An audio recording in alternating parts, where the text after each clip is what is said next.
This is ANAplus, powered by the African News Agency. My name is Lance Witten. You're watching NewsByte, where we give you everything you need to know about Africa now.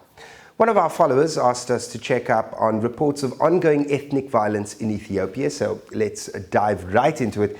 Ethiopia has had a rough time of it in the past few weeks. There was a failed coup over the weekend of 22nd and 23rd June, which left 4 top officials dead.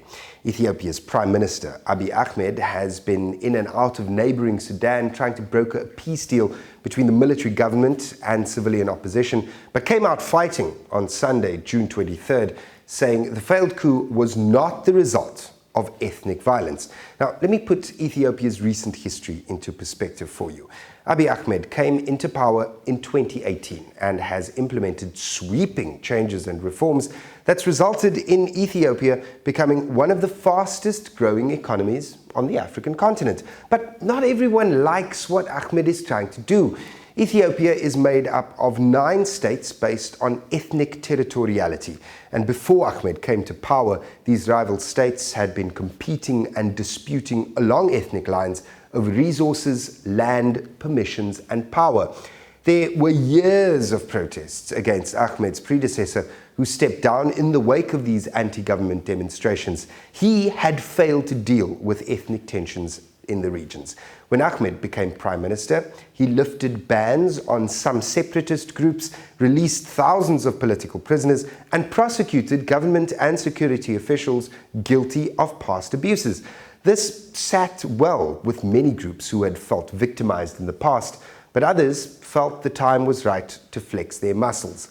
Ethnic militia groups are not uncommon in Ethiopia, with each of the 9 regions controlling their own revenue and security forces. But ethnic groups that once had strong representation in government are now feeling sidelined and personally upset by the changes Ahmed is trying to bring. They're now trying to build up their power bases, actively recruiting militia members. They're reigniting old regional border disputes, often with violent outcomes. This has only served to ignite tensions between rival ethnic groups, and the ensuing violence has forced some 2.4 million people from their homes, according to the United Nations. Ethnic militia groups carry out revenge attacks, vigilante attacks, and political killings as the struggle for more land and influence continues. Human Rights Watch has reported there have been killings in the Harari, Somali, Oromia, and Amhara regions of Ethiopia.